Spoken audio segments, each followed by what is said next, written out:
buenas tardes, tengan todos ustedes, los que están presentes y los que están virtuales. En esta ocasión nos toca transmitir desde acá, desde Ciencia Abierta, y agradecemos a las compañeras que nos están apoyando y a Joaquín Andaga por el espacio que nos dieron. Esta es una cita que nos damos cada mes, el último martes de cada mes, y en la que esperamos que todos pues tengan despierto todo el sistema cognitivo para plantear preguntas, sugerencias. En esta cuarta ocasión contamos con la presencia del doctor Daniel Fregoso Borrego, profesor de la Universidad de Sonora. Él nos va a hablar sobre agresión entre pares en relación con la familia, la escuela y la comunidad. Es un trabajo de investigación que él ha venido desarrollando durante los últimos mínimo 5 o 7 años. Y Juan Carlos Cervantes, del CIAD, también doctor en desarrollo regional, nos va a hablar sobre la resiliencia académica y la satisfacción con la vida en adolescentes de educación media superior. Es importante pues que estemos atentos al discurso y a los datos que nos van a presentar para poder llevar a cabo pues un foro abierto, tal como lo dice el título de Ciencia Abierta, ¿no? Esta es nuestra cuarta reunión, empezamos en octubre y esta es nuestra cuarta reunión. Esperemos que todos pasemos un buen rato preguntando, cuestionando, analizando, y agradecemos a la Universidad de Sonora y a la Facultad Interdisciplinaria de Ciencias Sociales por darnos este espacio aquí en Ciencia Abierta. Muchísimas gracias a Leti Domínguez también por toda la gestión para que fuera posible que se llevara a cabo este evento aquí en Ciencia Abierta. Pues estamos ya bien listos, se ve ahí la diapositiva ya, la primera,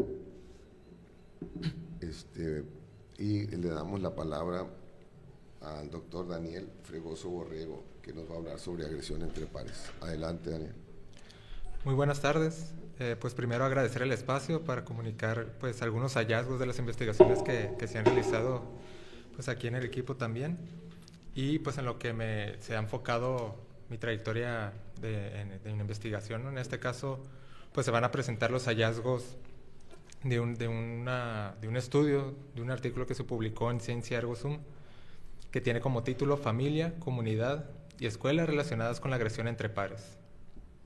Entonces, para empezar con la magnitud del problema, ir visualizando cómo se va dando con el mouse. ¿Podría ser? Acá de cambio. Ok, perdón, sí, sí.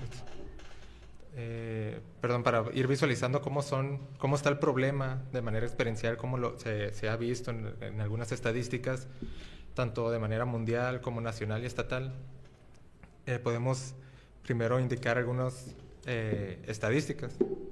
Hay algunas organizaciones, y voy a decir hincapié, por ejemplo, que se ha trabajado o se ha visualizado así más o menos desde el 2002, con algunas organizaciones como la OMS, como la OCDE, organización no gubernamental Bullying Sin Fronteras también, que ha tenido un cierto monitoreo de cómo ha sido la violencia escolar o la agresión entre pares en las escuelas a lo largo de estos años. Entonces, como estadística global, pues vemos que sí es una problemática que se ve en muchos países, que se ve en la gran mayoría de los países. Aquí en el mapa que se muestra en diapositiva se muestra que pues entre más rojo, pues el problema más grave. Se reporta que el 50% más tienen de estudiantes que son de primaria, secundaria, reportan haber sufrido alguna vez de violencia escolar. Y pues así se va visualizando algunos países en los que están en los primeros lugares. Podemos ver China, México, Estados Unidos, Brasil, que de entre estos pues vemos que es el 50% más, ¿no? Pero si nos especificamos ya en la estadística nacional, por lo menos en México, tenemos el primer lugar, que es con 72%. De ahí ya le sigue Estados Unidos, China, que tienen el 70% más o menos, y ya Brasil, que va bajando un poquito más. De estas estadísticas también hay otras organizaciones como el Instituto de Aguascalientes de las Mujeres, que en el 2011 ya mencionaba que México se encontraba en primer lugar de violencia escolar, y también la OCDE en el 2012, que se visualizaba esto. En estos estudios también otra tendencia que se menciona a partir de esas conclusiones es de que la problemática va a ir a la alza, cosa que en el monitoreo constante pues sí se ha dejado ver así.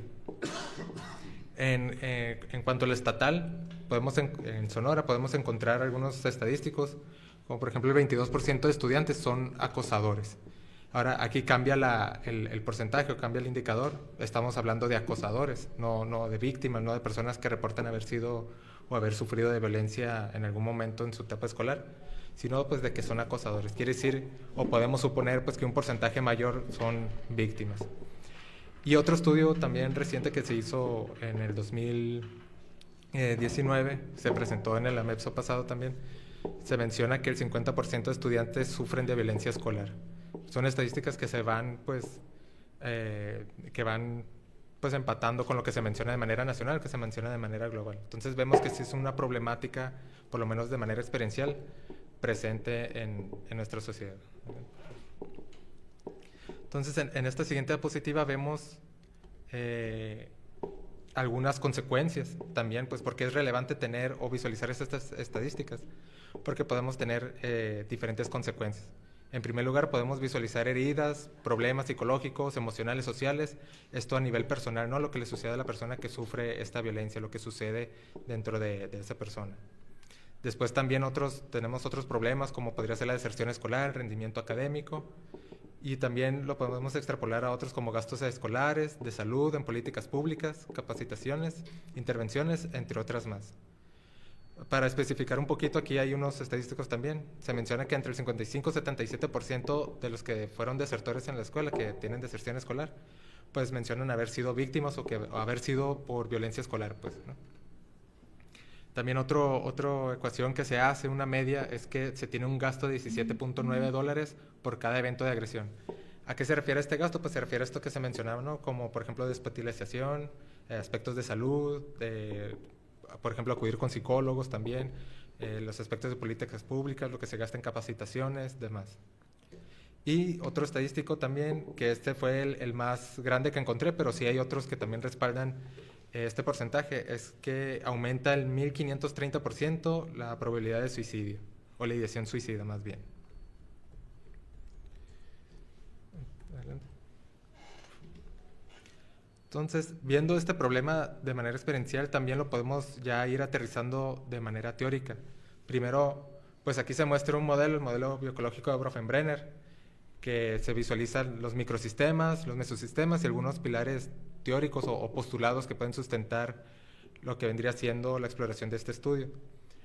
Y en el centro tenemos la agresión, que es la conducta, es la persona que realiza la conducta, sus características, entre otras cuestiones. Ahorita lo vamos a retomar más a fondo. Pero ¿qué sería entonces la agresión? ¿Qué sería la agresión entre pares, en este caso?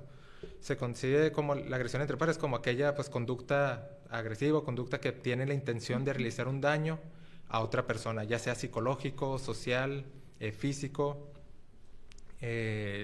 o verbal también podría ser, que tenga la intención de realizar esa conducta. Entonces se puede diferenciar, por lo menos teóricamente hablando, del acoso escolar, que el acoso escolar involucra otro momento, otra dimensión que es el tiempo, donde pues es de manera repetida. Entonces la agresión vemos que es una situación, digamos como una foto, en donde se realiza la conducta de agresión, se recibe, puede ser durante mucho tiempo, puede ser solo una vez, pero pues es ese tipo de interacción. Y esa es otra cosa importante, tenemos que tener en cuenta que esta agresión es un tipo de interacción que se realiza entre los pares, pues es una forma de cómo pues, la persona que agrede pues, puede estar interactuando con otra persona, con un similar, ¿no? Con un igual, por eso es entre pares. Entonces aquí, teniendo esto en cuenta, vemos que se encuentra la familia, la comunidad de la escuela, como microsistemas, por lo menos los más relevantes que podemos encontrar en los estudiantes.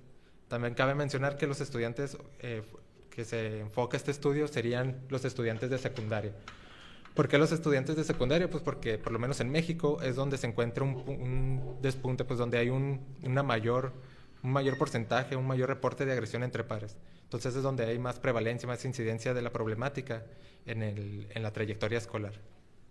Entonces aquí esto es importante también conocer a la persona que va o la que se está estudiando, porque su contexto o microsistema, como se menciona aquí, de familia, de escuela y de comunidad, pues es diferente, ¿no? Se manifiesta de manera diferente, se tiene interacciones, se comunica de manera diferente un adolescente en esa etapa de la secundaria a, por ejemplo, uno de la primaria, uno de preparatoria. Incluso el sistema escolar pues viene siendo diferente, ya tienen más de un maestro, a diferencia de la primaria, por así decirlo. El horario es diferente, en fin, ya va respondiendo a otras situaciones. Entonces, como pilares teóricos podemos tener la teoría del aprendizaje social, la teoría organizacional, la teoría del apego y el bienestar subjetivo. Estos elementos pues los podemos concretar en estos sistemas, microsistemas y en el mesosistema. Y aquí no se está visualizando el exosistema ni el macrosistema porque son estos pilares teóricos, podríamos decir que son reflejo de ello. Por ejemplo, la teoría del aprendizaje social, cómo nosotros aprendemos de manera observacional, cómo se van dando estas costumbres culturales, cómo se van dando estos elementos pues a partir de la estructura social, de cómo podemos interactuar con otras personas, cuál es el mejor medio para alcanzar lo que nos va a reforzar en cierto momento, lo que nos motiva hasta cierto punto.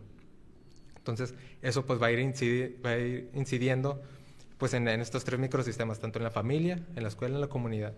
La teoría organizacional, que pues originalmente se realizó o se planteó para poder explicar aspectos empresariales, pero también se hace el tránsito a estructuras sociales, como podría ser la familia, cómo está organizada la familia, cuál es la jerarquía dentro de la familia, cómo se socializa dentro de ella, y se genera este clima familiar, o se genera esta cohesión familiar, y pues cómo va afectando esto como de manera sistemática.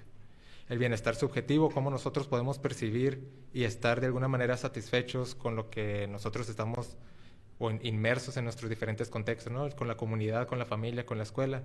En este caso lo enfoco más en la comunidad, cómo nosotros podemos percibir nuestra comunidad a partir de lo que dicen nuestros padres, a partir de lo que nosotros alcanzamos a percibir también, lo que vemos que es bueno, que es malo, y cómo pues vamos interiorizando esos elementos.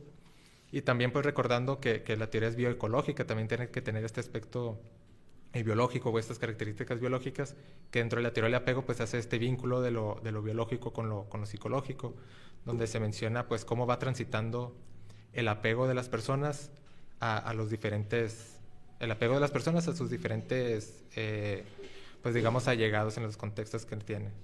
Teniendo esto en cuenta entonces estos pilares teóricos y estos microsistemas, hay un punto o una dimensión muy importante también que mencionar, que sería el tiempo. Muchas veces cuando nosotros intentamos sistematizar con este modelo ecológico, como que se obvia o no se toma mucho en consideración el tiempo, y con esto se refiere a cómo va transitando la persona que está en el centro, o el sujeto que está en el centro, el que realiza la conducta de agresión en este caso, cómo va transitando dentro de estos microsistemas. Es decir, no está dentro de todos estos microsistemas al mismo tiempo, pues, sino que su primer nicho de socialización, por ejemplo, donde aprende de manera social, por así decirlo, por tomar un ejemplo, pues es la familia. Ahí va aprendiendo diferentes formas de interactuar, diferentes formas de cómo pues socializar en general, qué es lo que tiene que hacer en ciertos momentos, qué es lo reprobable por la sociedad también. Y después de ello lo va transitando en una primera instancia a la comunidad. Lo que ha aprendido en la familia de cómo socializar, lo va transitando a la comunidad. Pero esto no quiere decir que la familia sea el único escenario que le enseña a socializar. Cuando empieza a tener la comunidad, que a través de los padres se va introduciendo a esta, va teniendo también pues cierta retroalimentación, o va teniendo ciertas situaciones se van dando pues que van también formando esta forma de socializar. Y después sucede lo mismo con la escuela. También ya va entrando un sistema, ya la autoridad ya no son los padres, ya no es la familia, sino son otros adultos que nosotros podemos percibir, estos aspectos jerárquicos pues que estamos visualizando, estamos percibiendo dentro de otro contexto diferente. Ya hay otros iguales, y pues suceden estas cosas. Vamos teniendo un desapego, por ejemplo, con la familia, y vamos teniendo un apego más cercano con nuestros pares. Entonces se van dando relaciones sociales diferentes, ¿no? Conforme se va desarrollando este proceso histórico. Entonces, a partir de ello nosotros podemos problematizar la investigación. Podemos visualizar estos 4 puntos. El primero sería la falta de un uso de modelo multifactorial para explicar la violencia escolar. porque nos damos cuenta que entonces la escuela de relación entre padres, a través de buenas explicaciones, tiene que ser económico, social, e incluso lo político, pero podemos utilizar el mismo contexto, necesitamos a la familia, comunidad, pues esta realidad, que da riqueza a la explicación de la relación entre padres, se me acusó de modelo, y cuando este tema, o que con comunidad de diversas escuelas, entonces es tan importante tomarlo en cuenta, porque hay información dado, este estado correcto, que la comunidad compete la relación entre padres, con personas y autores, que se van, por la familia respecto a la escuela, más que nada la escuela que se pues hay mucha información, pero no se ha constatado, no se ha visto de tener esta manera. Otra también es que el observador es el escolar. Como el observador se tiene como un expectante y no está inmerso en creaciones, no realiza la acción, pues el abogado siempre como que se compartir el problema o la acción, pero no se involucra. Y el proceso último que mencionamos en un momento, el proceso histórico de civilización del adolescente, esto también es necesario tenerlo en cuenta. Es decir, las variables se tendrían que trabajar, se tendrían que tomar consideración, se tendrían que como de cierta manera o visualizar para poder mostrar este proceso histórico, ¿no? También cómo podrían ser, y más adelante lo voy a tener, pues estos efectos directos o indirectos que se podrían dar para la explicación del problema. Así entonces tenemos el objetivo, que sería explicar la acción de pares a través de efectos directos de contexto familiar, contexto voluntario y contexto escolar. Entonces, como existe en este modelo conceptual, tenemos el contexto familiar, va a tener una relación positiva con el contexto escolar y a su vez con el contexto comunitario. El contexto comunitario entonces va a tener una relación positiva con el contexto escolar. El contexto escolar va a tener una relación negativa por el índice general de violencia, el IGV, y también va a tener una relación negativa con el grado de acción entre pares. Sin embargo, la IGV va a tener una relación positiva con la relación entre pares. Y también, de manera llamada contexto familiar, y contexto comunitario se espera que tuviesen una relación negativa con la relación entre pares. Aquí en el modelo conceptual se está mencionando, el contexto no está mencionando las variables específicas como tal. Aquí a la derecha ya tenemos las variables como en cada contexto, ¿no? En contexto familiar vamos a analizar las variables de comunicación parental, prácticas parentales sociales, con familiar. En el contexto comunitario vamos a tener la variable comunidad, índice de estatal. Y en el contexto escolar vamos a tener clima escolar y la democracia escolar. Para todo lo que es cómo se realiza el método de estudio. Los primeros diseños tenemos que es un estudio básico, es cuantitativo, porque es descriptivo, es no experimental, su práctica como primaria y pues, de manera transversal. Quienes van a estar en este estudio fueron adolescentes de secundarias públicas, la muestra fue de promulgados, la muestra probabilidad al menos de 95% de intervalo de confianza y 5% de error. La técnica para la recolección de información fue la técnica.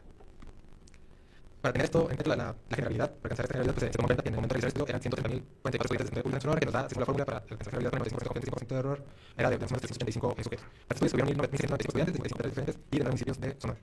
De estos 1.290 de Bruno Martino, 405 de Destino, 222 de pronombres y 800 de mujeres. Los criterios de inclusión fueron que fueron textos de ambos también y que eran estudiantes de secundaria pública. Y posterior al levantamiento de datos, los criterios de inclusión fueron que fueran neurotípicos, que las respuestas fueran menos del 1% y que el reporte se haya contestado al azar o al patrón. Con respecto a los instrumentos, es fuera de escalas que se explican, además de una cosa de datos generales, de datos generales, se preguntó si se me también por tener alguna pregunta, digamos, que haga reflejo también de la comunidad. Como de la comunidad no hay tanto, o no hay tantos estudios que puedan resolver o puedan dar más información con ello. Se intentó, además de esas escalas, pues tener esta pregunta, porque en otros estudios también se han mostrado pues, resultados interesantes. Pero además también se obtuvo el índice general de violencia, que es la percepción que tienen los estudiantes o la violencia que sucede dentro del plantel, con diferentes actores, estudiantes, entre maestros, estudiantes a maestros, etc. Entonces, que en los instrumentos tenemos la agresión entre pares, que es una escala que se divide en tres niveles: agresor, víctima y observador. Dentro de la familia tenemos estas tres escalas, que es la comunicación parental, prácticas parentales prosociales y comunicación familiar, que son las que mencionaba hace un momento, ¿no? Al detallar qué variables van a componer cada uno de los contextos. En la escuela tenemos clima escolar, democracia escolar, y en la comunidad, apego a la comunidad y el índice de bienestar local. En relación con los análisis de datos, pues cómo se realizó, cómo fue el proceder. En los análisis de datos tenemos primero una comparación de medias con TED-Student para la pregunta de si alguno de tus amigos pertenece a alguna pandilla, y ANOVA con relación a los diferentes tipos, con las diferentes dimensiones que componen la agresión entre pares, que es el grupo de actor, el grupo de observador y el grupo de víctima. Las correlaciones de Pearson para visualizar cómo se comportan las variables entre sí. Modelos de ecuaciones estructurales para componer estos diferentes contextos que mencionaba, la familia, la comunidad y la escuela. Y al final un modelo de vectores para comprobar el modelo, para poder comprobar lo que se mencionaba, ¿no? Este modelo de trayectorias que ahorita lo vamos a profundizar. Entonces, como resultados, el primero tenemos pues estas comparaciones de medias. En esta tabla se puede visualizar las comparaciones por ANOVA y también por TED-Student con lo que se mencionó hace un momento, ¿no? Es que ya tenemos la variable agresor, observador, perdón, los grupos agresor, observador, víctima. Después tenemos la R y la significancia estadística, y después el tamaño efecto y la potencia estadística. Esto es para la ANOVA. Seguido tenemos la respuesta sí, no, de si algún amigo pertenece a una pandilla, el estadístico T, su significancia, el tamaño de efecto y la potencia estadística también. Para hacerlo o visualizarlo de manera más amigable, por así decirlo, aquí se tiene resumido, nada más para poder ilustrarlo, se tiene de manera resumida las variables que fueron significativas con los grupos que pertenecen. Entonces aquí tenemos algunos de tus amigos pertenecen a alguna pandilla, unos sí, dos no. Entonces tenemos que quienes no pertenecen quienes tienen amigos que no pertenecen a una pandilla tienen mayor nivel, por ejemplo, de comunicación parental, de clima escolar, democracia escolar y de índice de bienestar local, en contra pues, a los que sí tienen. Las otras variables no fueron significativas y allí se detalla pues, tanto el estadístico T, su significancia, el tamaño del efecto y la potencia estadística. Y en el siguiente gráfico, nada más para ilustrarlo también, es la ANOVA, donde tenemos la comunicación parental también, prácticas parentales prosociales, cuestión familiar y clima escolar. Aquí, en este análisis, la diferencia se encuentra más que nada entre el observador y el agresor. El observador es la barra amarilla y el agresor es la barra roja. Entonces tenemos aquí, la diferencia se encuentra entre ellos y nada más hay entre víctima también, pero solamente en clima escolar no se encontró con víctima. La diferencia de observador y víctima. Y aquí se hace la especificación, ¿no? En comunicación parental, prácticas parentales prosociales, cohesión familiar y clima escolar, el rol observador fue el que obtuvo diferencias significativas contra el agresor, el rol agresor y el víctima, con significancia mayores, al 0.001. En apego a la comunidad también se detectaron diferencias significativas solamente del rol observador contra el rol agresor. Sin embargo, pues la potencia estadística fue de 76, por eso no se incluyó en la gráfica, pero pues también sirve para tenerlo de alguna manera como de referencia, ¿no? Esta situación. Seguidamente, y pues también atendiendo al análisis de datos, a la trayectoria de análisis de datos que se mencionaba, también se realizaron correlaciones de Pearson para visualizar el comportamiento entre las variables. Todas fueron correlacionadas de manera moderada, media-baja también, por ahí. La única que no fue significativa fue el apego a la comunidad, que es el número 10, con el índice general de violencia. Es negativo, sin embargo no es significativo y es muy bajo, 0.04. Entonces no hay relación, no podemos decir si hay alguna relación entre esas variables, por lo menos en este estudio. Y otra cosa a resaltar sería que la dimensión de agresor no tuvo relación tampoco con apego a la comunidad. Sí fue significativo, fue negativo, pero fue muy bajo también. Aquí en la columna 4, si nosotros visualizamos y ponemos atención en la columna 4, vemos que es la agresión entre pares, es decir, es la dimensión completa, es la variable completa de agresión entre pares. Se realizó así para tener una perspectiva general de cómo se va a relacionar con las otras variables. Entonces vemos que, por ejemplo, todas son negativas porque se está relacionando con las variables de familia, las variables escolares y las variables comunitarias. Y todas fueron significativas y negativas, que es lo que se esperaba. Pero al final tenemos también una positiva, que es el índice general de violencia. Es decir, la agresión entre pares también se relaciona con la percepción que se tiene en las escuelas sobre la violencia que hay, que fue de 0.41. Aquí también hay una forma un poquito más amigable de ver las correlaciones, donde vemos que pues, con la familia, la escuela y la comunidad pues, son positivas, son más o menos moderadas, significativas, y todas ellas con la agresión entre pares pues ya tienden al negativo.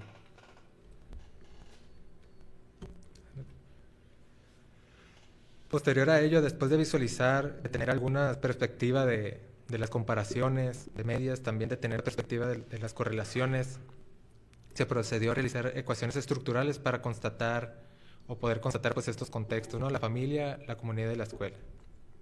Tenemos aquí entonces 3 contextos, como se mencionaba, la familia, comunidad y escuela, pero en cada uno se hicieron diferentes modelos para probar, pues digamos, la asequibilidad de cómo podría ser o la viabilidad de cómo podría conjuntarse estos reactivos o estas variables en otras variables latentes que son llamados contexto familiar, contexto comunitario y escolar, pues visualizando estos estadísticos o estos índices de ajuste para poder proceder con un modelo de trayectorias.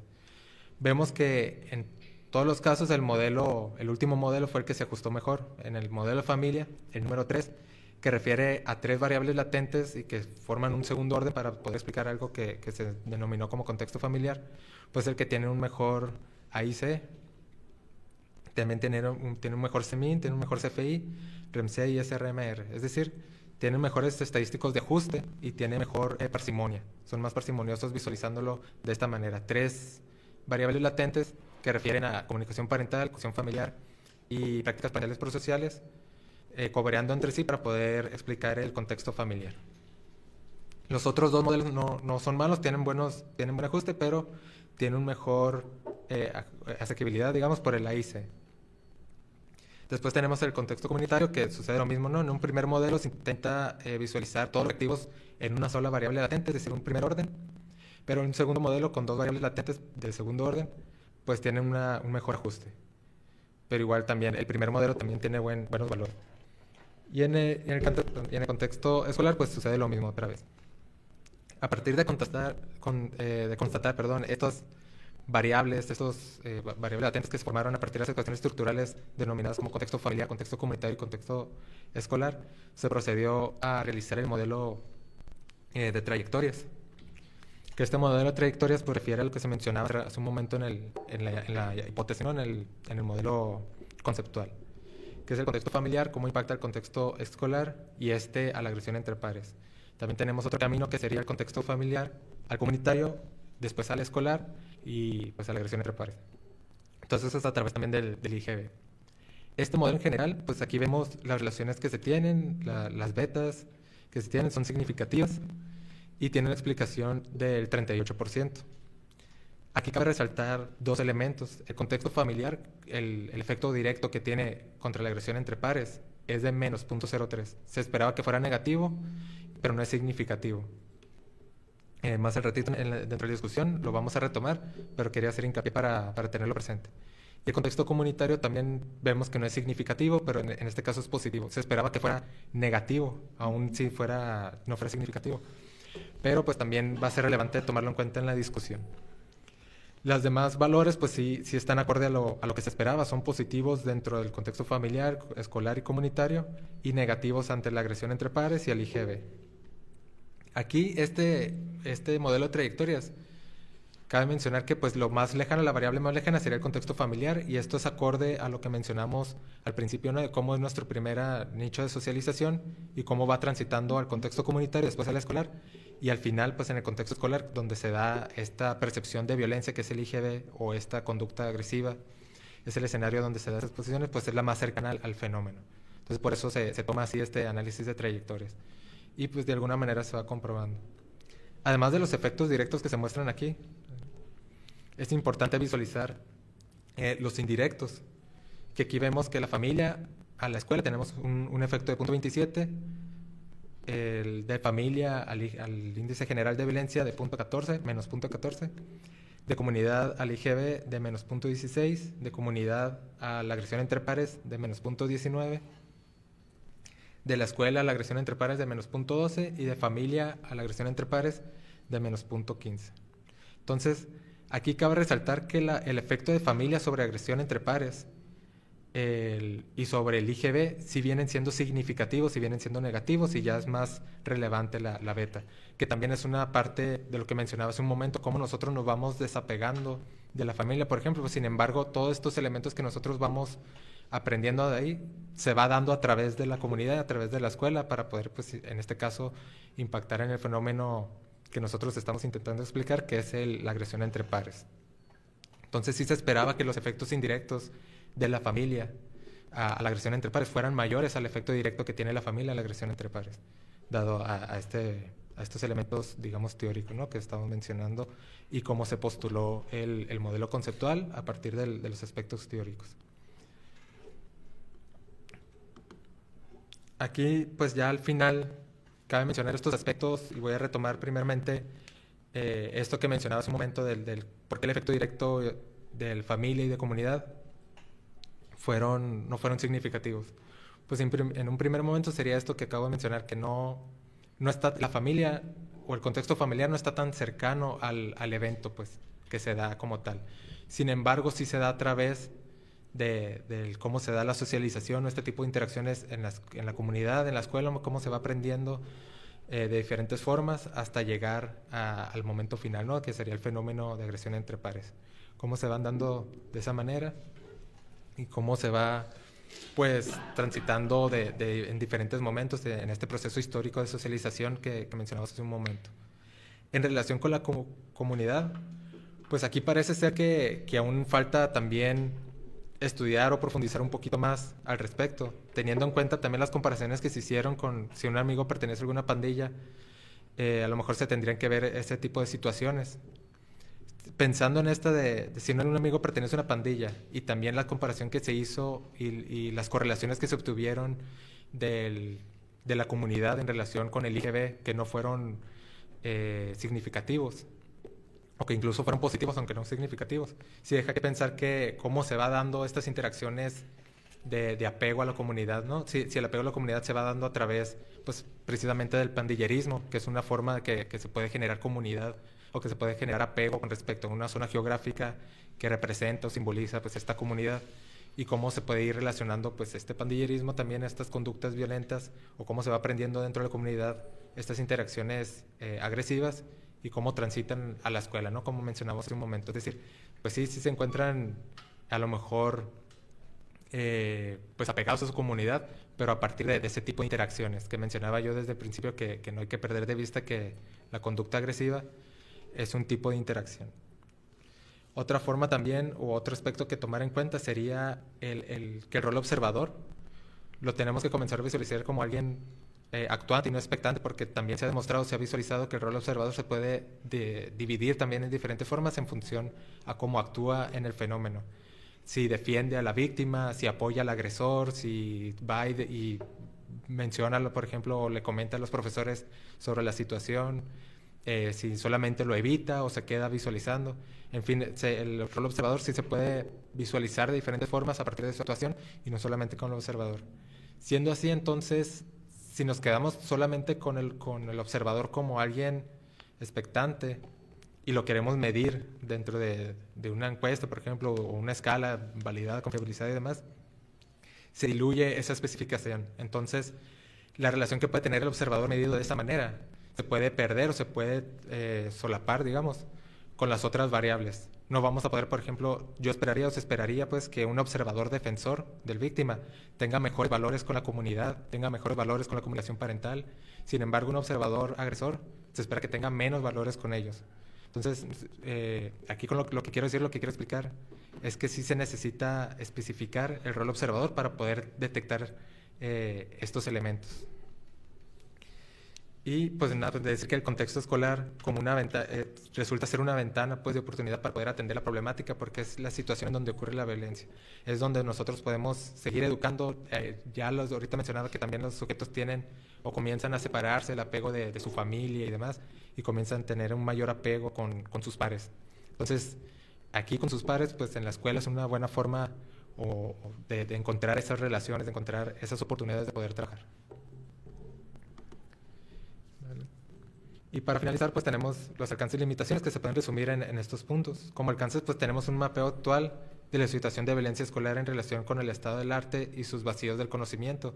Ahorita lo que mencionaba sobre la comunidad, el proceso histórico de socialización, la dimensión tiempo, pues en el modelo ecológico de Bronfenbrenner, y también el ir detectando estas asunciones con el rol observador. Los instrumentos validados y confiabilizados para el contexto de Sonora y que pues, puede ser de utilidad para el cuerpo académico para continuar con las investigaciones que se pueden ir dando para ir pues, mitigando la problemática, ya sea como investigaciones básicas como la que es en este caso, también pues de incidencia que es muy importante también realizar. Y pues que el estudio también es de nivel explicativo, es decir, no se queda solamente con las relaciones, sino que intentan a través de este análisis de trayectorias pues ver detenidamente con sus efectos directos e indirectos cómo impacta la agresión entre pares, para poder tomar decisiones, pues, qué puedo hacer en la familia, qué puedo hacer en la escuela, qué puedo hacer en la comunidad, o qué otras variables puedo yo también analizar o incidir para poder, pues, mitigar el problema. Como limitaciones vamos a tener que no se realizar un análisis de variables que podrían definir con mayor precisión la actuación del observador, la que mencionaba hace un momento. El instrumento destaca rasgos de personalidad, perdón, no destaca rasgos de personalidad, sino solamente frecuencias, qué tan frecuentes se realizan diferentes agresiones. A lo mejor sería bueno también contar con alguna forma de visualizar o medir la violencia o la agresión, detectando estos rasgos de personalidad desde cada uno de los sujetos, ¿no?, respondientes. Y también pues que el estudio no es causal, como es transversal, si bien es explicativo al momento de que se tienen estos datos de esta transversalidad, pues no resulta ser algo causal porque pues no se llevó, no se tiene pues este aspecto longitudinal. No se puede decir o no se pueden causar pues estas relaciones como tal. Sin embargo, sí es una buena forma de como un principio pues para poder ir detectando también, o más bien no un principio sino un abono a lo que ya se tiene para poder seguir avanzando en entender la problemática. Y pues bueno, entonces esta sería la intervención. Mi intervención sería toda de mi parte. Estoy abierto a preguntas, especificaciones, comentarios. Mientras discutimos, ¿no sería posible componerlo de que se puede ver?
Bien, entonces, mientras a los compañeros virtuales nos hacen llegar preguntas, hay dos cosas que dejaste, Daniel, para la discusión, ¿no? Una era esta cuestión de por qué el contexto familiar en relación con la agresión entre pares sale negativo, aunque insignificante, pues, ¿no?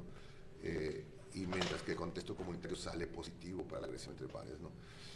Una parte de la explicación la diste en el sentido de lo que es la pérdida de la identidad familiar y la nueva estructuración de la identidad social, ¿no? Entonces van a ser el que va a comenzar a tomar la rienda de este proceso, van a ser los pares, no los familiares, ¿no?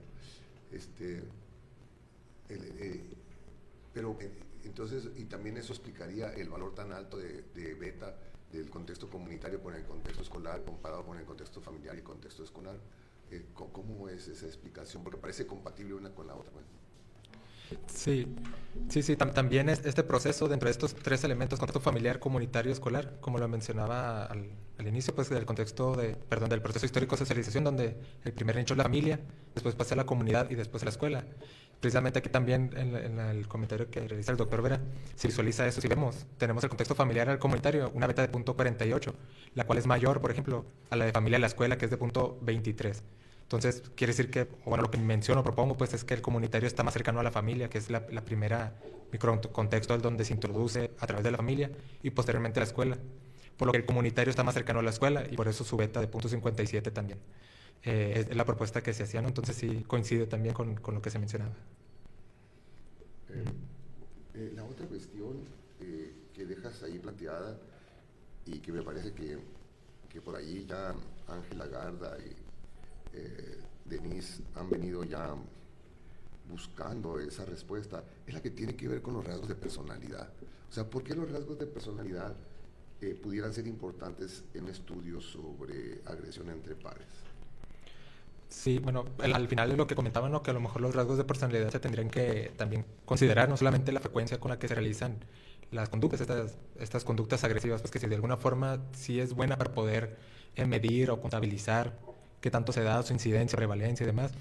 Creo por este tipo de socialización, de interacción, que ahorita también mencionaba que no hay que olvidar que es un tipo de interacción también, sería bueno también tomar en cuenta estos rasgos. Por ejemplo, podría mencionar uno, y es una variable que hemos trabajado también en el equipo. Este rasgo, por ejemplo, la desconexión moral, que podría ser un rasgo que se podría vincular al fenómeno de agresión de pares. O, por ejemplo, aspectos de normalización o naturalización de la violencia. Son diferentes rasgos que también tienen o manifiestan las personas, que pueden estar ligados a por qué tomar en cuenta, por qué tomar la decisión, de alguna forma, de realizar esa conducta agresiva con un par, pues en este caso. Entonces nosotros podemos entender o visualizar, incluso pues, complejizar también, digamos, la desconexión moral para poder entender este proceso de normalización o naturalización que puede conllevar a realizar estas conductas de agresión entre pares. Es decir, no solamente aspectos contextuales, como lo menciono aquí, como sería la familia, la escuela, la comunidad, sino también ya características o rasgos de la persona misma, empatía, por ejemplo, también podríamos mencionar, cómo se relaciona pues, para poder realizar estas conductas que son más, pues, digamos, a fin de cuentas sería como el producto de lo que sucede con respecto a sus contextos, ¿no? Cómo se va formando la persona pues, precisamente como individuo, como persona, cuáles son sus características psicológicas y demás, ¿no? Para poder realizar estas interacciones. Entonces creo que es un campo donde se puede explorar para poder también llegar a aspectos más específicos. Y el otro punto que colocas ahí, el de los observadores, dices que hay diferentes tipos de observadores. El estudiar los observadores, además de una intención analítica, ¿tú crees que sea útil si tenemos la necesidad de construir sistemas preventivos o sistemas de resolución en las escuelas? ¿Cuántos observadores tenemos y cuál es el papel del observador en la agresión entre pares? Sí, el observador de hecho es un papel muy importante ya en otras investigaciones más recientes en las que también hemos participado. Pues también se da un papel muy importante en el observador, y en la literatura también ya recientemente se ha observado su potencial.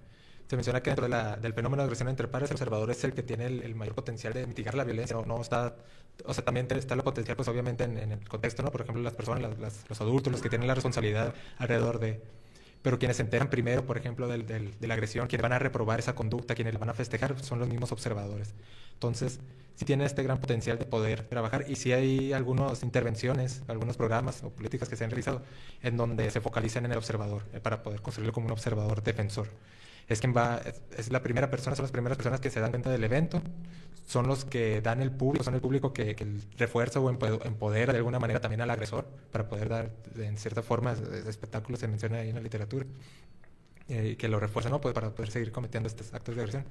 Y también es quien puede acudir de primera mano con algún responsable, algún adulto, o ellos mismos intervenir dependiendo del nivel de agresión que se da para, pues, poder mitigar la problemática. Entonces, si el observador, también es necesario mencionar que es el que con mayor frecuencia se ve, pues, dentro de la agresión entre pares.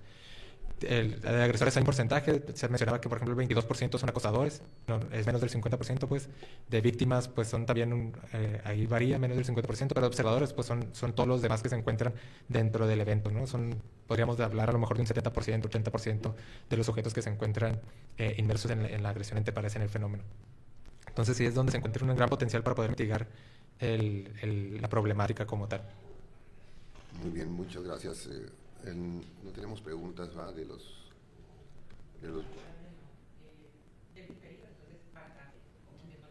Sí, tengo unos 20 minutos o 15 horas.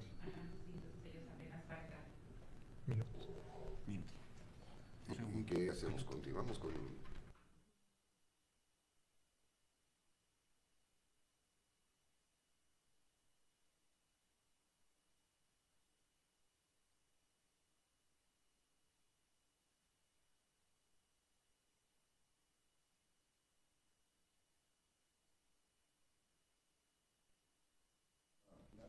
sería,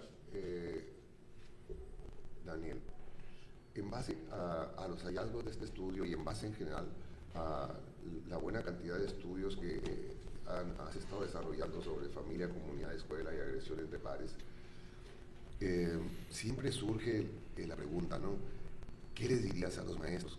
¿Qué les dirías qué tienen que hacer los maestros para disminuir el nivel de agresión entre pares? ¿Qué les tienen que decir los maestros a los padres para que traten de disminuir la agresión entre pares?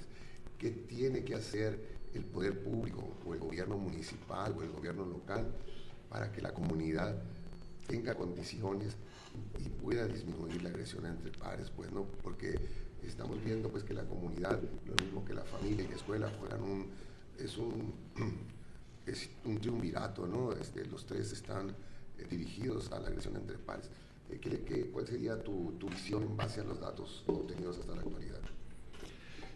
Sí, pues en realidad sería muy complejo y muy extenso dar una respuesta pues a todos los aspectos factoriales que se relacionan a la agresión entre pares, como lo veíamos, ¿no? Es un problema multifactorial donde se involucran pues, aspectos incluso económicos, políticos, como se mencionaban, hasta aspectos más micro, ¿no? Como podría ser la interacción entre estos dos pares. Pero pues, primeramente, pues es complejo en términos que mencionaba, por ejemplo, cómo se da en los pilares teóricos que presentaba, cómo se da la interacción o cómo nosotros aprendemos a interactuar con otros, porque está inmerso siguiendo el modelo que mencionábamos, pues el exosistema, el macrosistema, donde podemos mencionar la cultura que se da, cómo se ha perdurado dicha cultura con respecto a la violencia. Y lo podemos ver reflejado en ciertas frases, ¿no? Incluso de maestros, incluso de padres de familia, frases como que es solo una etapa, ya va a pasar, son niños, déjalos experimentar, demás, que también se relacionan con lo último que mencionaba, que podría ser como un procedimiento, un proceso de normalización de la violencia, de naturalización de violencia, donde ni siquiera podemos detectar la violencia que se está haciendo, que se está ejerciendo. Entonces, por ejemplo, poder mencionarle a un maestro, a un docente, que esté atento, por ejemplo, a las situaciones de violencia, que esté atento a eso, pues no va a ser de mucha ayuda, porque podría estar atento, pero si él no lo considera violencia, o si la persona que está percibiendo el evento no lo considera como violencia, porque ya está inmerso en cierta cultura, está inmerso en cierto proceso, pues difícilmente va a realizar algo para poder mitigarlo. Entonces, primeramente creo que sería eso, tener como cierta concientización, a lo mejor, tanto con padres, con profesores, con los mismos estudiantes, de reconocer lo que es la violencia.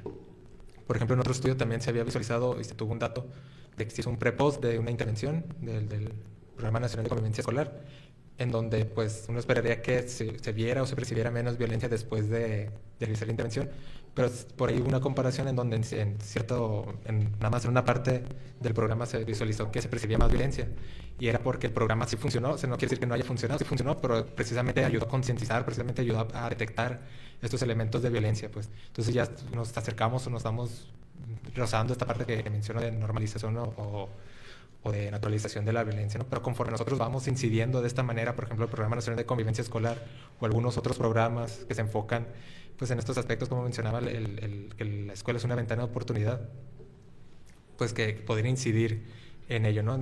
Primeramente, definir bien qué es la violencia, hacerlo extensivo a tantos estudiantes, maestros, padres, que esa comunicación de padres con maestros se siga dando, con la escuela misma, ¿no? Como institución, y pues poder pues juntar esos esfuerzos. Si bien es muy difícil generar estos programas, pero también el generar programas donde se involucren a los estudiantes como actuantes. Ahorita se mencionaba a los observadores. Creo que también son formas de pues llegar a esta concientización, de llegar a esta visualización o percepción de lo que es la violencia escolar, y también de las consecuencias que trae, ¿no? Que no solamente son escolares, son también a partir de la persona, incluso se pueden extrapolar hasta aspectos públicos, económicos.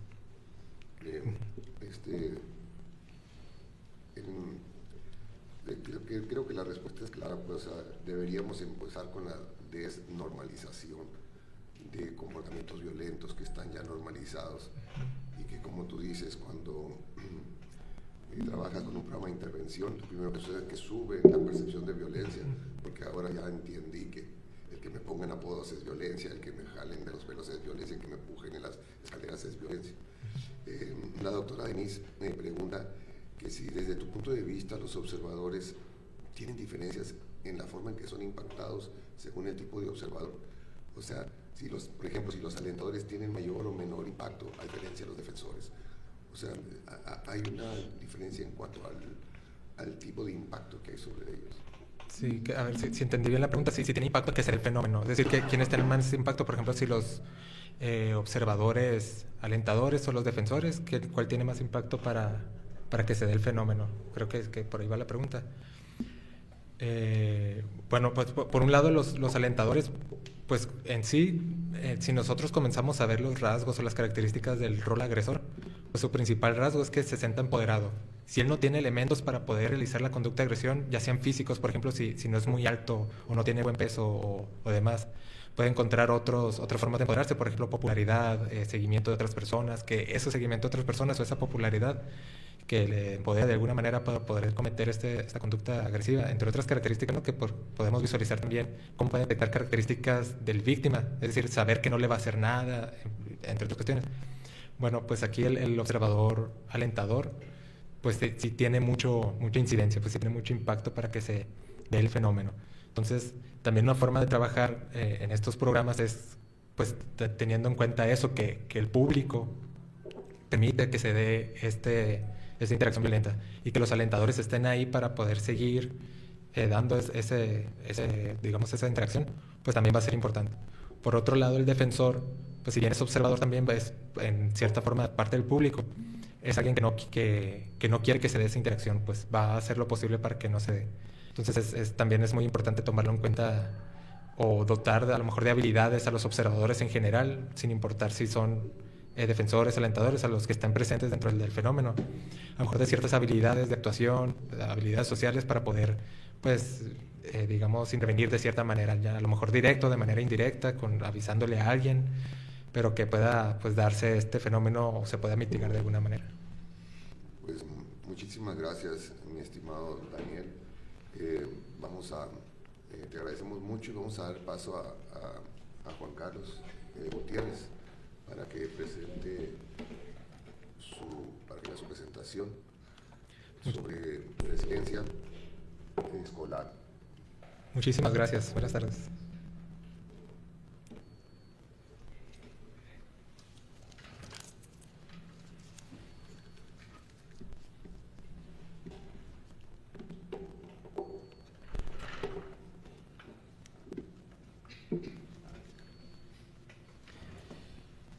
Bien, pues buenas tardes a los que nos están observando en línea. Pues vamos a hablar, bueno, mi nombre es Juan Carlos Gutiérrez, les voy a presentar este trabajo y esta investigación que hemos venido trabajando que lleva por título Factores que promueve la resiliencia académica y la satisfacción con la vida de adolescentes vulnerables. En este caso, la intención principal es ver, pues acercarnos a la realidad de los adolescentes del estado de Sonora que están en ciertos contextos de vulnerabilidad y ver qué factores, tanto sociales como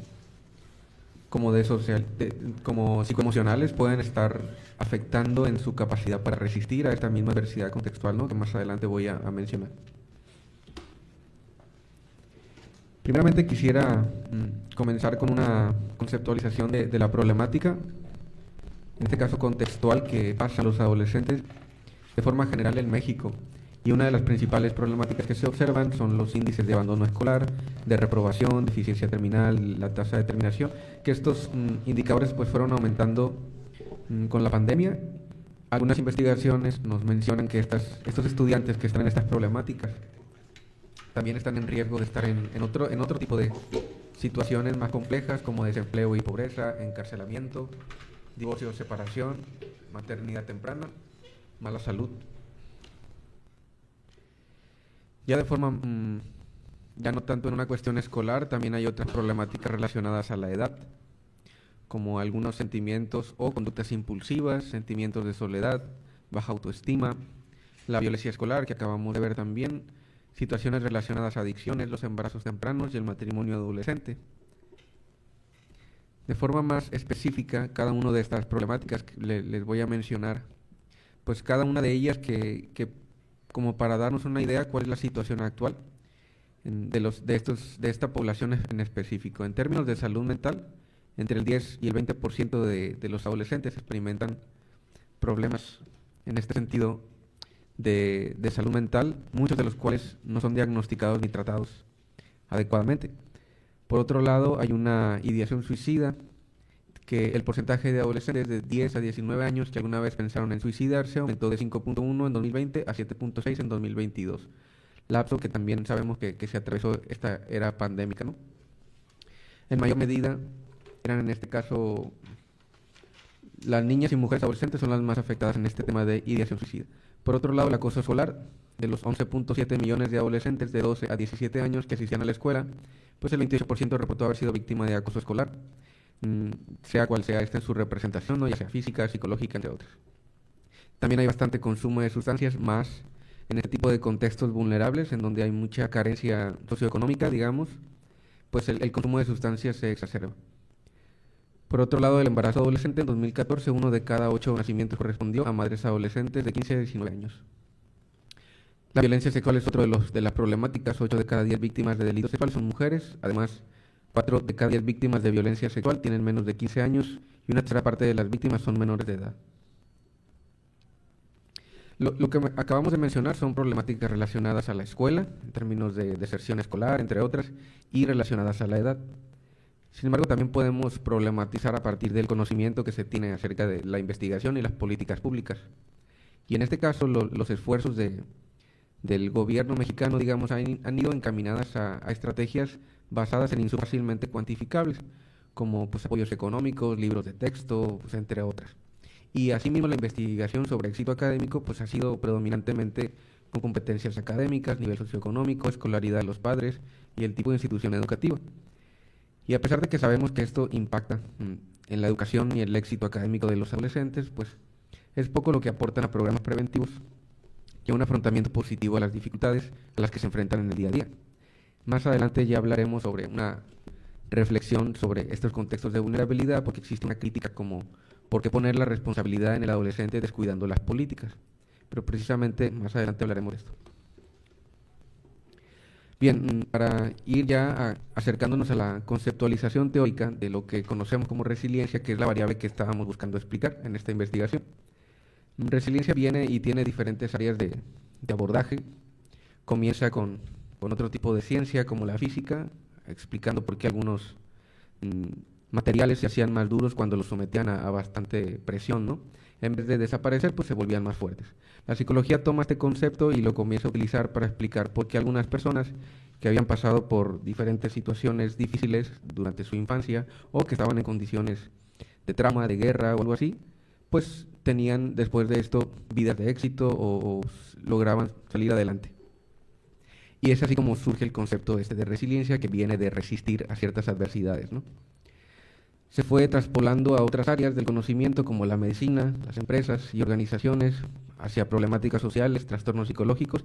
Finalmente viene cayendo en el área de la educación, y esto es lo que se conoce como resiliencia académica, que es esa capacidad que tiene el ser humano para superar una adversidad que es aguda y crónica y que se ve como una amenaza para el desarrollo educativo del estudiante.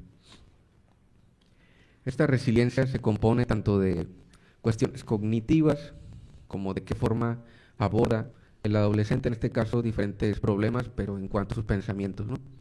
Y una cuestión emocional, cuáles son las reacciones emocionales que tiene al momento de afrontar una adversidad y cuáles son las conductas que realiza. Martin y Marsh en el 2006 proponen un modelo de 5C, que incluye confianza, coordinación, control, compostura y compromiso, que es en el que nosotros nos estamos basando, ¿no?, en este modelo teórico para abordar la resiliencia académica.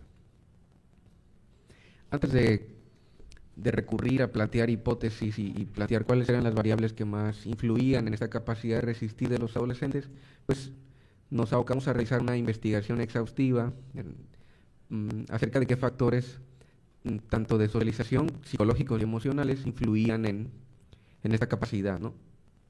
Y encontramos que había 4 grandes bloques principales, que uno era la familia, la escuela, aspectos más personales como la cognición y las emociones, y otro aspecto que fue bastante relevante, que fue el origen social que tenían los estudiantes. A partir de eso se plantearon y se eligieron ciertos factores familiares, y nosotros intentamos ver de qué forma influían en esta capacidad de resistir. Dentro de las variables independientes de este estudio y de lo que estuvimos trabajando, pues están las prácticas de crianza, que son el intercambio de información entre padres e hijos para la retroalimentación y control de estos para su educación. En este caso se le preguntaba al estudiante cómo percibía él la calidad de la relación que tenía con sus padres, si había comunicación, si se sentían comprendidos, si se sentían escuchados, y a esto le llamamos como prácticas de crianza, ¿no? Se compone de interés, apoyo emocional y orientación.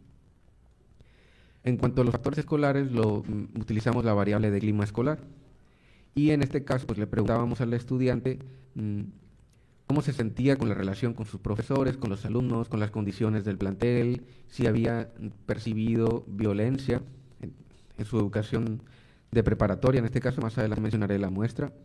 Se compone el clima escolar de relación con profesor, disciplina escolar, violencia escolar, relación entre alumnos y condiciones del plantel. Dentro de los factores psicológicos y emocionales que nosotros analizamos está la satisfacción con la vida, que es esta valoración global cognitiva que hacen en este caso los estudiantes sobre su satisfacción de las diferentes áreas en las que se desenvuelven: sus amigos, su familia, la escuela, la colonia y el ámbito personal.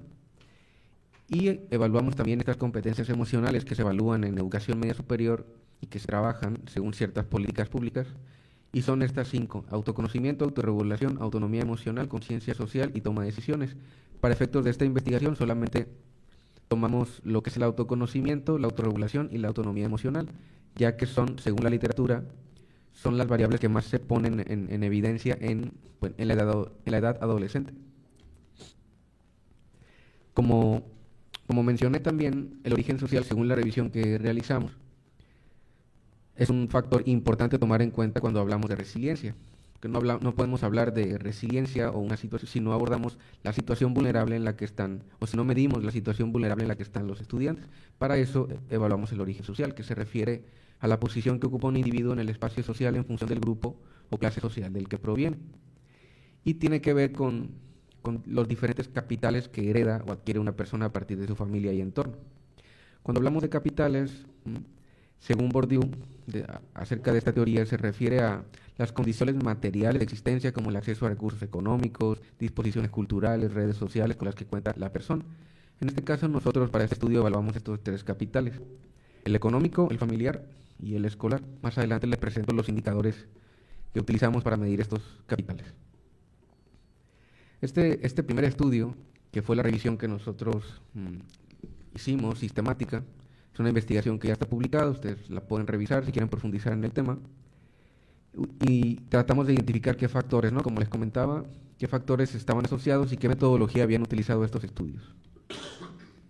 Encontramos que gran parte de estos estudios acerca de resiliencia académica utilizaban muestras de participantes que estaban en situaciones de vulnerabilidad, con ya sea condiciones socioeconómicas muy precarias, ya sea en situación de migrantes, entre otras. Entonces, esto fue lo que nos dio pauta para utilizar o medir el origen social de los estudiantes y también de a qué población nos íbamos a dirigir, a qué tipo de preparatorias, a qué subsistemas, a qué zonas del estado de Sonora íbamos a evaluar para poder tener una mejor explicación de esta resiliencia, ¿no?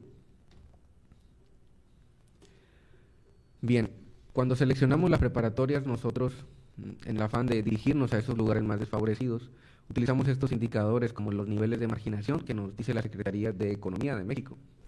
Entonces, los niveles de marginación, la economía en la que están los estudiantes, los niveles de analfabetismo, si son población indígena o no, y los subsistemas. En este caso, nosotros evaluamos y seleccionamos a esas zonas y subsistemas que tienen los mayores índices de reprobación y abandono escolar y que cumplen con estas características que estoy mencionando. Después de hacer esta revisión exhaustiva de qué factores, para efectos de esta ponencia solamente tenemos esta pregunta de investigación, ¿no? De qué factores explican en mayor medida la resiliencia académica y la satisfacción con la vida de adolescentes vulnerables. Esta pregunta la vamos a responder con distintos resultados de artículos que hemos hecho, tanto sobre resiliencia académica como satisfacción con la vida. Se presentan primero algunos estadísticos descriptivos que permiten visualizar la realidad de los adolescentes evaluados en materia de capital económico, resiliencia académica y satisfacción con la vida. Después se comparan las diferencias en los niveles de las variables evaluadas en función de los diferentes capitales. Posteriormente se analizan correlaciones de factores socioemocionales en esta resiliencia académica y la satisfacción con la vida. Finalmente se analizan modelos explicativos de estas variables dependientes. El estudio fue totalmente cuantitativo, con un diseño no experimental, transversal, evaluamos solamente en un momento, y pues tiene un alcance predictivo explicativo. Todo el proyecto, en general, la muestra que utilizamos, o que los estudiantes que evaluamos fueron 1917, adolescentes que pertenecían a preparatorias en contexto de vulnerabilidad del estado de Sonora, 978 hombres y 939 mujeres. Aquí se observa en esta tabla la distribución y economía de la muestra. En este caso son 7 preparatorias en total: CEBETA Vasconcobe, CEBETA de Ure, CECITES San Pedro, CECITES Bacobampo, Boaxiacobe y las dos CET del Mar que están ubicadas aquí en Hermosillo, Sonora. Como se puede observar, la economía es más precaria en CECITES Boaxiacobe, con 4.61, en comparación con las zonas urbanas, que son los CET del Mar, que tienen 10.1 y 9.47, esto en un rango de 0 a 15. Entonces aquí podemos ver las dificultades económicas que presentan estas preparatorias. Se utilizaron estos instrumentos de medida. Primero, para medir las prácticas de crianza, se utilizó esta escala de memorias de crianza, que tiene 32 ítems. El clima escolar, esta escala de clima escolar para adolescentes. Todos estos instrumentos que se utilizaron ya cuentan con confiabilidad y validez y con una adaptación al contexto mexicano, adolescente y en Sonora. Se utilizó una escala de autoconocimiento, de autonomía y una de autorregulación que forman parte de las competencias emocionales que mencioné, de acuerdo a este modelo teórico que presenté.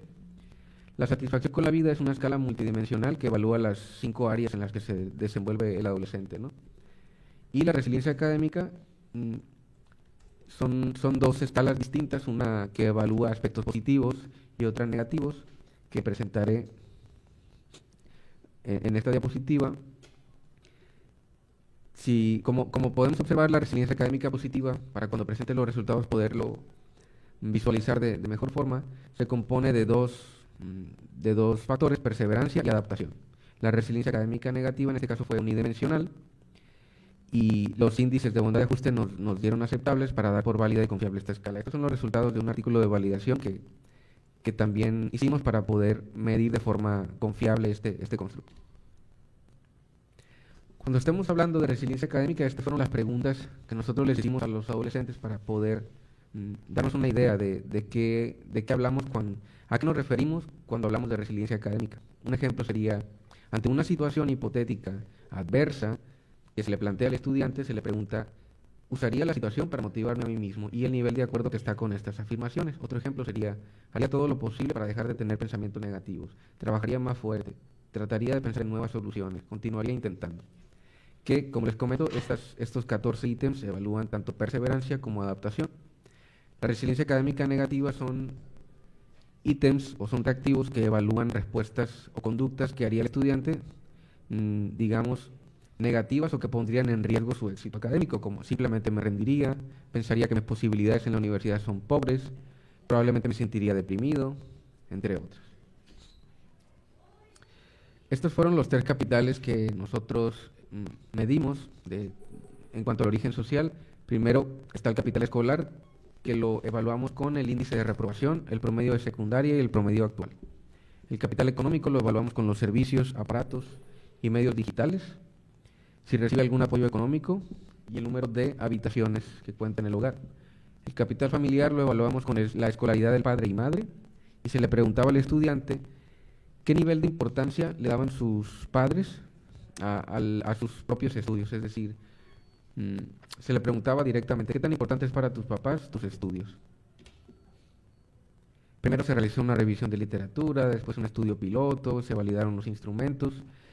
Cabe recalcar que dentro del convenio que hicimos con las diferentes preparatorias incluía una capacitación docente y conferencias a estudiantes y elaboración de reportes técnicos, y pues que esto aquí ya está teniendo una retribución social muy grande y un aporte social no solamente teórico de esta investigación. Bien, comenzando con los análisis descriptivos, podemos observar, va del 1 al 4, el mínimo es 1, el máximo es 4, para analizar las diferentes medias, ¿no? Y de forma general los índices o las medias de todos los niveles de todas las variables son aceptables, salvo resiliencia académica negativa, que tiene 1.93, pero se esperaba esto porque es una variable que está medida de forma inversa o negativa. Los mayores puntajes se obtuvieron en disciplina escolar con 4.06, en satisfacción con los amigos 4.08 y en autoconcepto.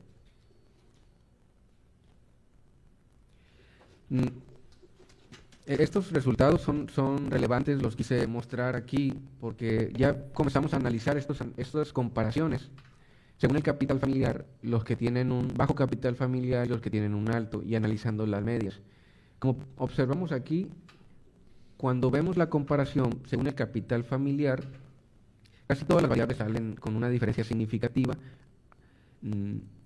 a favor, o sea, de los puntajes son más altos con los que tienen un capital familiar más alto, ¿no? Por ejemplo, en resiliencia académica positiva, los que tienen un capital familiar más alto, su media es de 3.31 en comparación con los que tienen un capital bajo. Recordemos que este capital familiar se compone de si los estudios para los papás de los hijos son importantes, es decir, aquellos estudiantes que mencionaron o que perciben que los estudios que ellos están cursando, en este caso los de preparatoria, si sus papás les dan importancia a estos estudios, están siendo más resilientes, están siendo más perseverantes, también están teniendo mayor satisfacción con la vida, satisfacción personal en las diferentes áreas, mayor satisfacción escolar, y también concuerda con esta variable que evaluamos en cuanto a familiar. Perciben también mayor comunicación parental. Vemos aquí la comparación de 3.66 los que tienen capital familiar alto y 3.14 los que tienen un bajo capital familiar, en apoyo emocional, en auto. Entonces, estas mismas diferencias, cuando comparamos estos puntajes solamente tomando en cuenta el capital económico, nos damos cuenta que las diferencias no están siendo significativas o no hay tantas diferencias. Ejemplo aquí, en resiliencia académica positiva, solamente tomando en cuenta el capital económico, vemos que los que tienen un alto capital económico y bajo, realmente las variables no cambian, las medias, 3.21 para los estudiantes con bajo capital económico y alto 3.30. Y así sucesivamente con el resto de las variables, solamente se encontró diferencia tanto de perseverancia, pero igual comparando las diferencias, cuando lo comparamos en el capital familiar, pues son prácticamente muy bajas.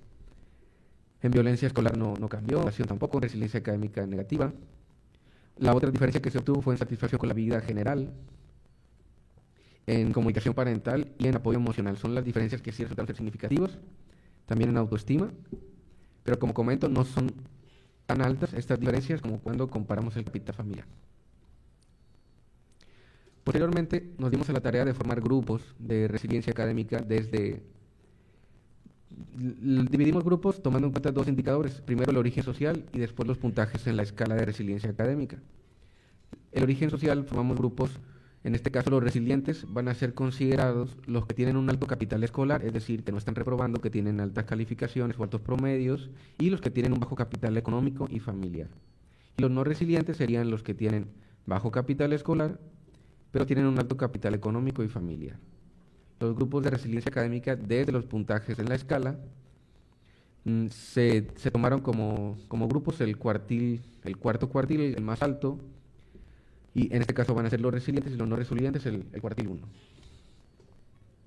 Bien, cuando comparamos a las variables que nosotros evaluamos, tomando en cuenta el origen social, vemos que los resilientes en este caso pues tienen mayores puntajes. Estas diferencias son significativas. También salió significativa la violencia escolar a favor de los resilientes, es decir, también los que están teniendo en este caso mejores calificaciones y que están siendo más resilientes académicamente, cabe mencionar que también están percibiendo más violencia. Y si ya están en un contexto adverso, digamos económico, estos estudiantes, y familiar, también están en un contexto, o sea, también están percibiendo violencia y aún así están sacando buenas calificaciones y están resistiendo a esa adversidad. De igual forma, los resilientes están percibiendo mayor comunicación parental, mayor apoyo emocional, mayor satisfacción con la escuela y también mayor satisfacción en el área personal. También están teniendo mayor autoestima, más regulación emocional, mayores capacidades de adaptación. Cuando analizamos estas diferencias, solamente tomando en cuenta la escala de resiliencia académica, prácticamente todas las variables salen significativas, igualmente a favor de los resilientes, salvo que la violencia escolar en este caso, como no se está tomando en cuenta el origen social, aquí sí los no resilientes están percibiendo mayor violencia, solamente tomando en cuenta la escala de resiliencia académica. Y a diferencia de eso, todas las otras variables, las mayores diferencias se encuentran en regulación emocional, 3.72 en comparación con 3.6 para los no resilientes. Bien, después de estas comparaciones, se corrió un análisis de regresión logística comparando estos grupos, tomando en cuenta solamente la escala de resiliencia académica. Dentro del modelo explicativo entraron estas 4 variables, que es autoconocimiento general, disciplina escolar, apoyo emocional parental y satisfacción con la escuela, siendo en este caso el autoconocimiento la variable que mayormente explicó la resiliencia académica o que funciona como factor protector. En este caso entendemos esta regresión logística como aspectos de probabilidad, es decir, cuando aumenta un nivel de autoconocimiento en el estudiante, igualmente aumentará la probabilidad de que este estudiante sea resiliente o tenga buenas calificaciones o resista a esta adversidad contextual. El factor, como les comento, que mayor está protegiendo a los estudiantes en esta adversidad, pues viene siendo el autoconocimiento, seguido del apoyo emocional parental, después la disciplina escolar y finalmente la satisfacción con la escuela. Después corrimos una regresión lineal múltiple, ya sin formar grupos con los datos totales, y corrimos 2 modelos, primero uno con la resiliencia académica positiva y uno con la resiliencia académica negativa. En la positiva, en el modelo, con un R cuadrado de 0.21, entraron en la ecuación estas 5 variables que son muy parecidas a cuando corrimos la regresión logística. Entró la disciplina escolar, el autoconcepto, el apoyo emocional parental, la satisfacción con la vida en general y el reconocimiento de emociones. Como podemos ver, se están viendo tanto aspectos escolares, personales como el autoconcepto y el reconocimiento de emociones, la satisfacción con la vida y aspectos familiares como el apoyo emocional parental. En la regresión lineal múltiple, también de la resiliencia académica negativa, el R cuadrado fue menor de 0.12% y entraron en la ecuación estas 4 variables: dependencia emocional, autoconcepto, autoestima y desregulación. Siendo el autoestima, que es en este caso una explicación negativa de menos 0.21, Y es decir, cuando la autoestima disminuye, pues hay unas respuestas negativas del estudiante hacia la adversidad académica. La desregulación en este caso es positiva. Cuando aumenta estos niveles de desregulación en el estudiante, pues también aumentarán las respuestas negativas en la escuela. Finalmente, dentro de los resultados de otro artículo, de otra investigación que hicimos, pero teniendo como variable dependiente la satisfacción con la vida, para analizar cómo impactaban todas estas variables, ya no solamente en la capacidad para resistir, sino cómo también se sentían los adolescentes en cuestión de bienestar emocional, o de satisfacción o de felicidad. Y pues observamos que la mayoría de las variables resultaron correlacionar con los diferentes indicadores de satisfacción con la vida. Tenemos en primer lugar las correlaciones que más se resaltan, en este caso son las prácticas de crianza, ¿no? Tanto de comunicación como de apoyo emocional están siendo las correlaciones más altas con satisfacción con la vida general. También la relación con profesores, una relación de 0.50, se considera de las más altas. La relación entre alumnos, entre otras. También corrimos una regresión lineal múltiple para ver la explicación de estas variables en la satisfacción con la vida de los adolescentes. En la ecuación entraron estos componentes, siendo el apoyo emocional parental el que tuvo mayor explicación con 0.40 en la explicación de la satisfacción con la vida.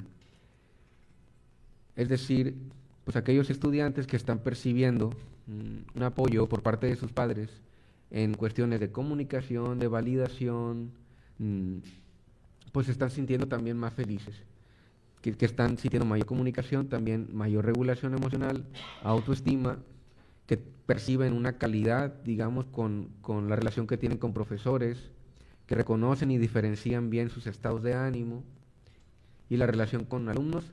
Todos estos factores, digamos, están impactando en esa satisfacción que ellos tienen, en los niveles de satisfacción que tienen con su vida.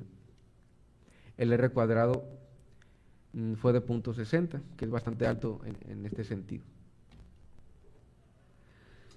Bien, como conclusiones generales tenemos que los estudiantes que perciben un apoyo emocional sólido por parte de sus padres y un entorno familiar de confianza tienden a ser más resilientes académicamente. Por otro lado, los estudiantes que se conocen y comprenden a sí mismos y están satisfechos con su vida personal y escolarmente muestran también mayores niveles de resiliencia. Por otro lado, los estudiantes resilientes presentan niveles más altos en variables como autoconocimiento, apoyo emocional parental y satisfacción con la escuela. Las prácticas de crianza, de comunicación y apoyo emocional se relacionan fuertemente con la satisfacción con la vida de adolescentes. La satisfacción con la vida de los adolescentes está influida por estas tres variables principalmente, o tres componentes, digamos, una cuestión familiar, una cuestión personal que es la autoestima y las relaciones que ellos tienen en la escuela. Finalmente, pudimos observar que la resiliencia académica influye en mayor medida un aspecto personal, que es decir, el autoconocimiento.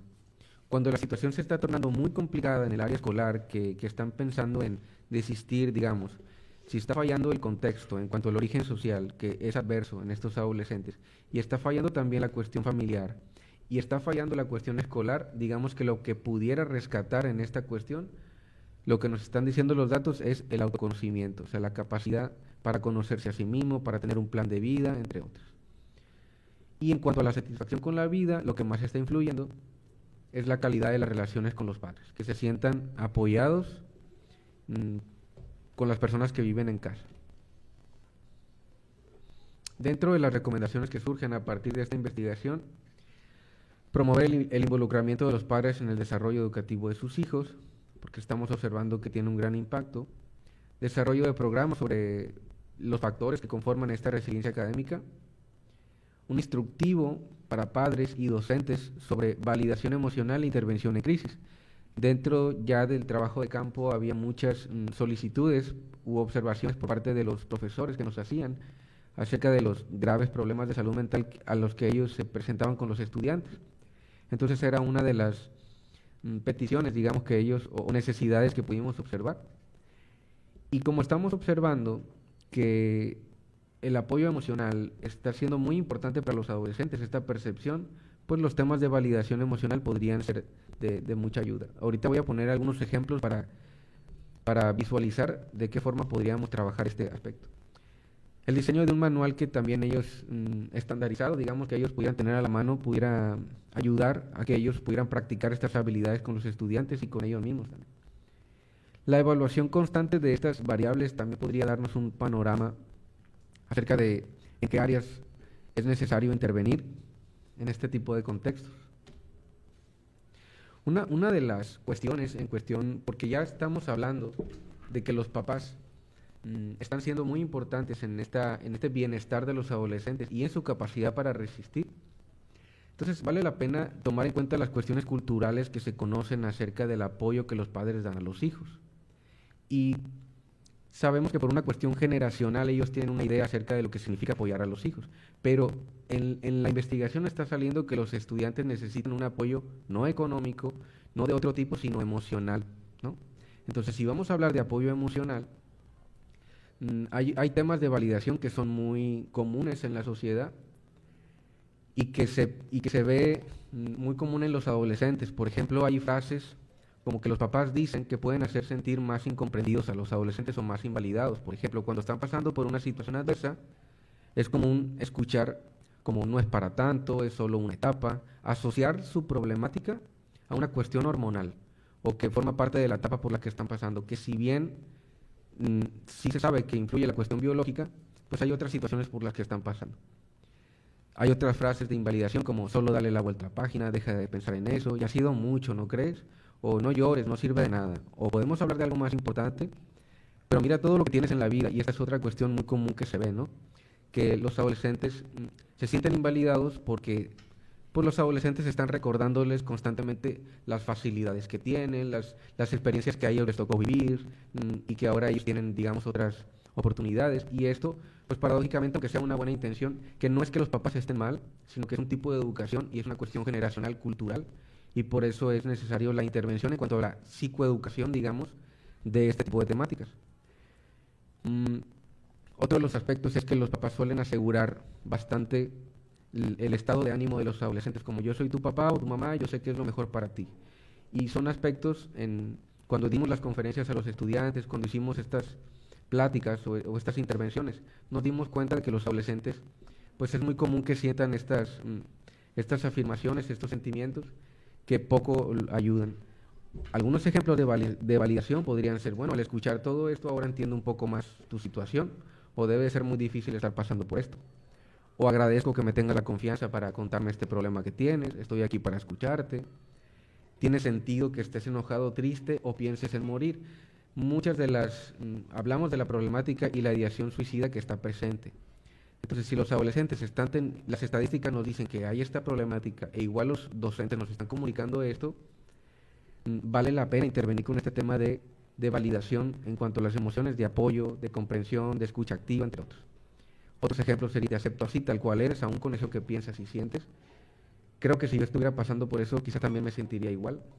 O hacerles la pregunta sin asumir, ¿no? Sin suponer de qué forma puedo apoyarte en estos momentos. Yo lo veo de esta forma, no sé si eso te puede ayudar, entre otras. Esto solamente lo representé para ver en qué línea pueden ir las intervenciones o la educación o el manual que estoy planteando que sería benéfico para este tipo de problemas. Sobre qué cosas podríamos ayudar tanto a los padres como a los docentes sobre cómo intervenir con los adolescentes. Como conclusión final, se tiene que los adolescentes mexicanos pueden ser más felices y resistir a la adversidad contextual en la escuela con factores protectores que involucren el trabajo conjunto de la escuela, los docentes, los investigadores y los profesionales de la salud mental para desarrollar habilidades de acompañamiento emocional y autoconocimiento dentro de las familias y dentro de las escuelas. Pues por mi parte sería todo la intervención. Quedo atento a cualquier duda, comentario, observación. Muchas gracias, Juan Carlos, por la exposición. Pues sí sería bueno finalmente desarrollar pues ese manual, ¿no? Ese manual que se tiene en mente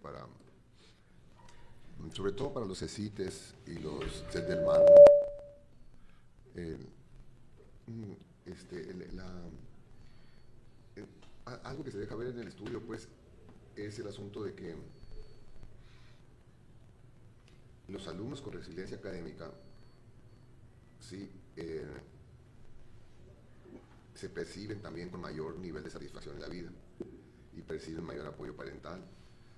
O sea, la pregunta es, en base al estudio último que hiciste sobre satisfacción con la vida, entonces, el ser resiliente también te va a traer consigo ese nivel de felicidad. O sea, ¿y qué es? ¿Es el ser resiliente o es el apoyo emocional de los padres?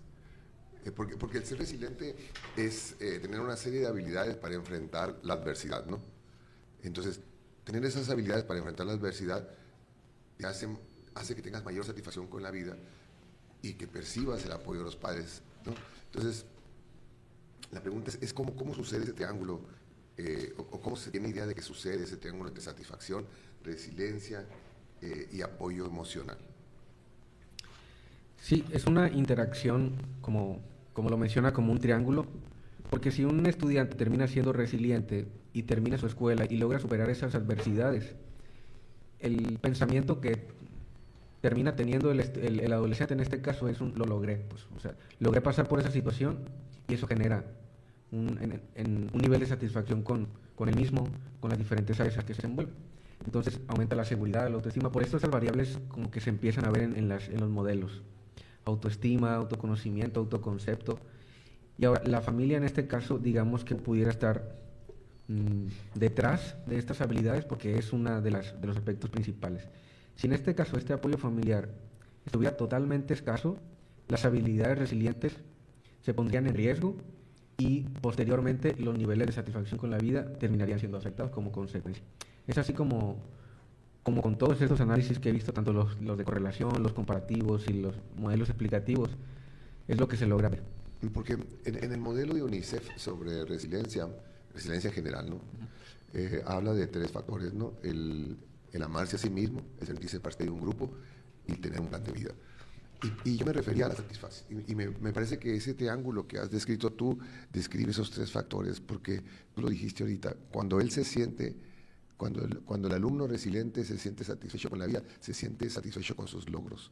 O sea, digamos que es una palomita en el trayecto de su plan de vida, pues, ¿no? O sea, como que la satisfacción mide ese trayecto de plan de vida. El apoyo emocional tiene que ver con su ajuste al grupo social y el autoconocimiento como la parte que tiene que ver con el quererme a mí mismo, ¿no? Pero la pregunta es, ¿por qué no sucede lo mismo cuando hablamos de resiliencia académica negativa? Y ahí nos aparece luego un asunto de desregulación emocional. Verás, pon ahí la diapositiva.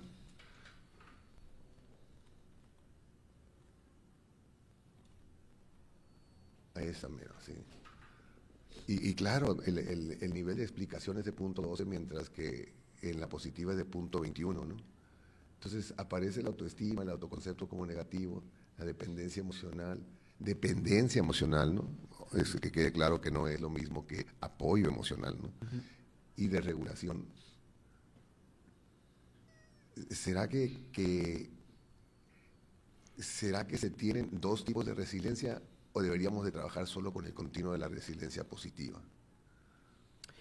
Sí, en este caso valdría más la pena tomar en cuenta de forma continua la resiliencia positiva, porque ya mirando los reactivos y analizándolos, estamos hablando cuando un estudiante, porque la resiliencia es un constructo que se compone de diferentes factores, siendo uno de ellos la regulación.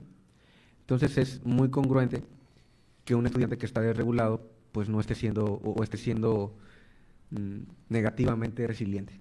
Entonces, si vamos a tratar de abordar lo que es la resiliencia, vale más abordarlo de forma positiva, ¿no? Pero sí, como estas reacciones en cuanto a la escuela negativas, pues también quería visualizar qué variables podían estar impactando en eso. Por eso corremos el análisis así. Y sí, esta dependencia, pues vale la pena hacer énfasis, ¿no? Porque tiene que ver con que el estudiante no se está sintiendo seguro de sus decisiones, que es muy volátil con lo que sucede en su entorno, que no tiene como una seguridad en su estado de ánimo y por lo tanto pues termina abandonando estudios o dejando responsabilidades, entre otras. Pregunta Miguel Sáenz de la Universidad de Puebla. ¿Consideras que también podrías incorporar al modelo factores de socialización como el apoyo entre pares? Sí, de hecho, a ver, no recuerdo en qué modelo.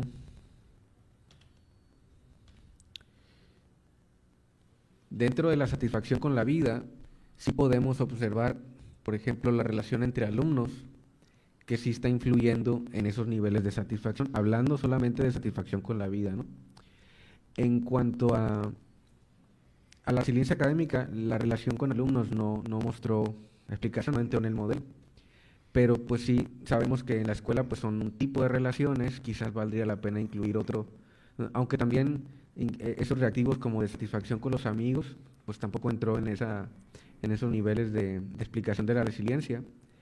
Pero pues sí hay otras relaciones que pudieran tener fuera de la escuela, otro tipo de amistades que valdría la pena incluir.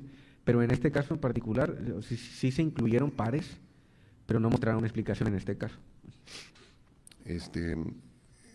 Denise, la doctora Navarro pregunta que si tienes idea de qué características podrá tener ese manual que habría que diseñar.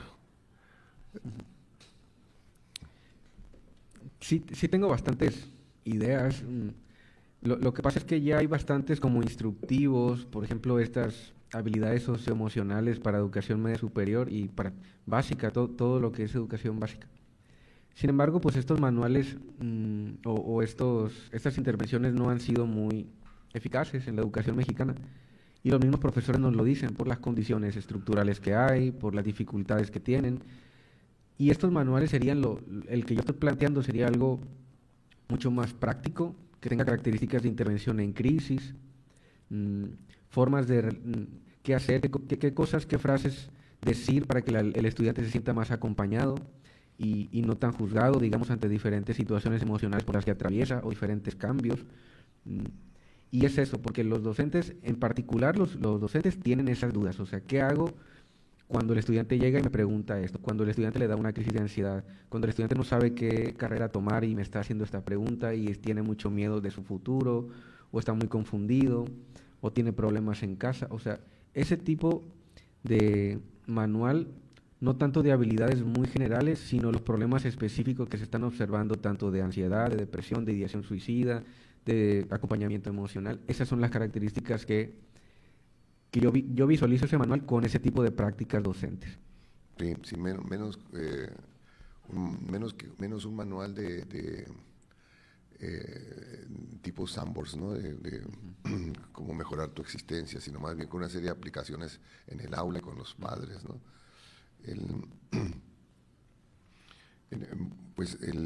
Se nos ha acabado el tiempo. Les agradecemos a todos ustedes su presencia, a Juan Carlos por su plática, toda la investigación que lleva años, pues, porque igual que Daniel, llevan 5 o 7 años trabajando en esto.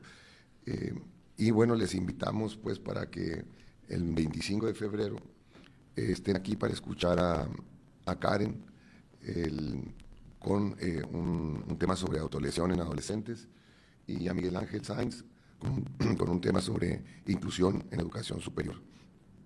Les agradecemos a todos su presencia y les queremos pedir de favor que continúen asistiendo al seminario, y si tienen preguntas, igual adelante con las preguntas. ¿Puede haber más preguntas o ya no va a haber más preguntas? Sí.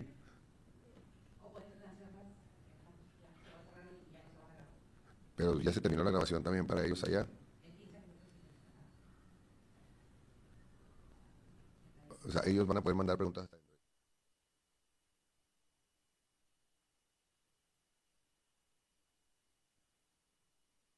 No, pues muchísimas gracias por su presencia. Gracias a Ciencia Abierta por su